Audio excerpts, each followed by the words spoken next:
Hello. आज की हमारी वीडियो का टॉपिक है persons disqualified from contracting by any other law. राज्य द्वारा अनुबंध करने से घोषित अयोग्य व्यक्ति कि किन किन लोगों को जो है वो अयोग्य घोषित किया गया है, अयोग्य करार दिया गया है कि उन पर्सन्स के साथ जो है वो कोई भी कॉन्ट्रैक्ट जो है वो नहीं किया सकता, वो इनकैपेबल है कॉन्ट्रैक्ट करने के लिए।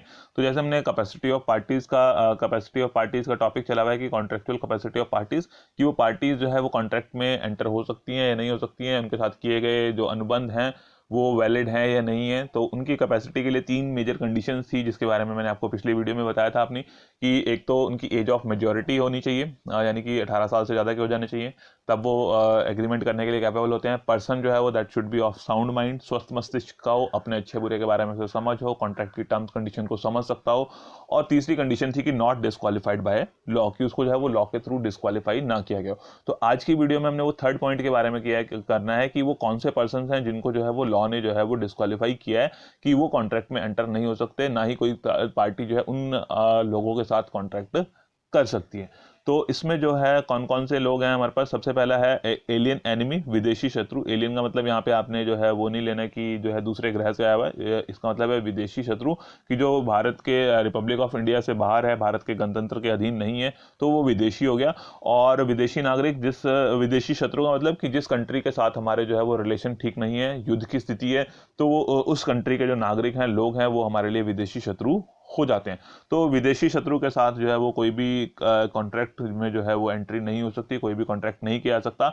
ड्यूरिंग वॉर तो जो है कोई एग्रीमेंट हो ही नहीं सकता, बट हो सकता है कि आपने जो है वो किसी के साथ जो है वो बिफोर वॉर, युद्ध से पहले जो है आपने कॉन्ट्रैक्ट किया था।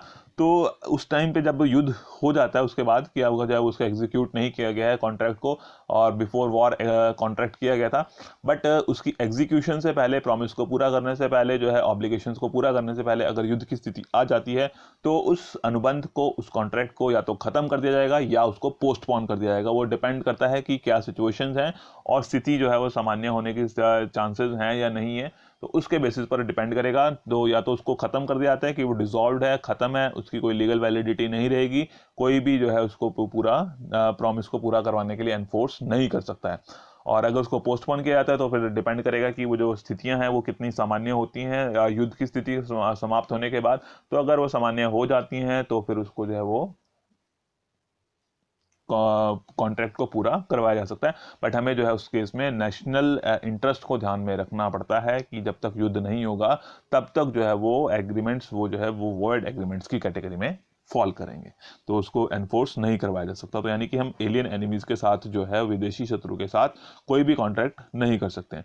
सेकंड हमारे पास आ जाता है foreign surveillance, there diplomat staffs और and accredited representatives of foreign states, विदेशी सम्राट, राजदूत, उनके प्रतिनिधि।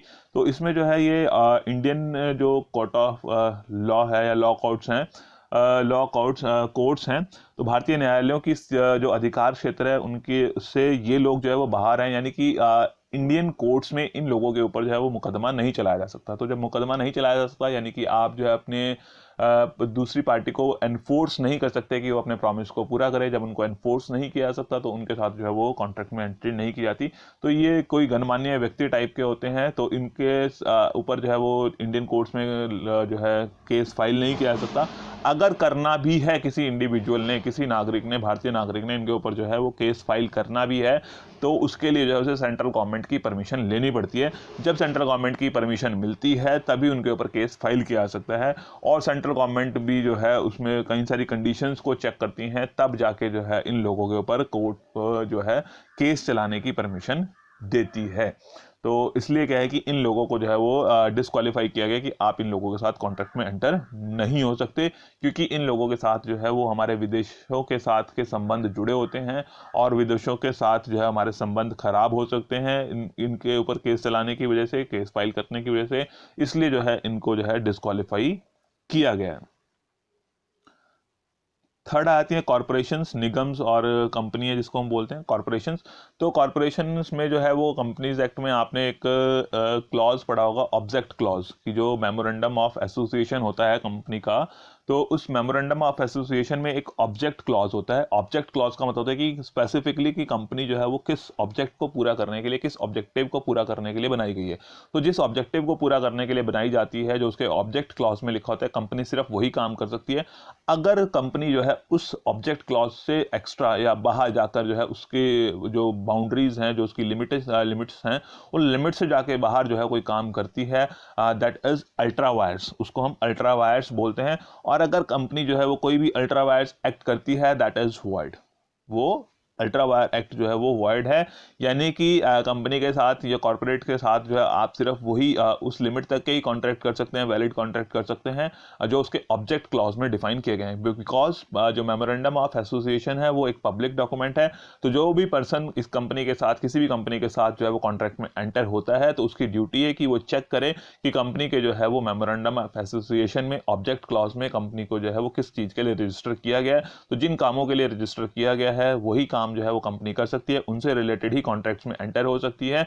बट उनके अलावा अगर करती है तो that will be ultra vires की कंपनी की पावर से बाहर हैं, अल्ट्रा वायर्स हैं कंपनी के लिए। और उसके लिए जो है अगर इस तरह के किसी भी कॉन्ट्रैक्ट में एंट्री की जाती है, दैट विल बी वॉइड। तो वो एग्रीमेंट वो जो है वॉइड होगा। तो उसको ना तो कंपनी एनफोर्स करवा सकती है दूसरे से, ना ही दूसरी पार्टी जो है उस कंपनी से एनफोर्स करवा सकती है। इसलिए जो है वो कॉर्पोरेट्स को यहाँ पर जो है डिस्क्वालीफाई किया गया है।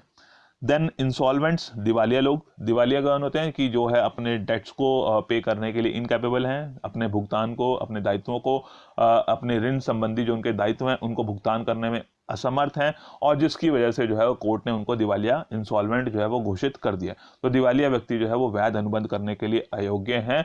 बट अगर उनको जो है वो न्यायालय से जो है मुक्ति मिल जाती है, यानी कि उनको जो है वो इंसॉल्वेंसी से जो है मुक्ति मिल जाती है, तो फिर जो है उसके बाद वो वैध अनुबंध कर सकते हैं, वैलिड कॉन्ट्रैक्ट में एंटर हो सकते हैं। बट जब तक उनको जो है वो दिवालिया घोषित किया गया है, जब तक उनकी प्रॉपर्टी जो है वो ऑफिशियल रिसीवर के पास, ऑफिशियल असाइनी के पास रहती है, तब तक जो है वो कॉन्ट्रैक्ट में एंटर नहीं हो सकते, क्योंकि वो अपने बिहाफ पर कोई भी लाइबिलिटी रेज नहीं कर सकते। इसलिए जो है उनको डिस्क्वालीफाई किया गया है। And last one is convicts. Convicts का मतलब कैदी, अपराधी। तो जो कैदी हैं, अपराधी हैं, अगर वो सजा भुगत रहे हैं तो सजा भुगतने के दौरान वो किसी भी अनुबंध को करने के लिए अयोग्य समझे जाते हैं।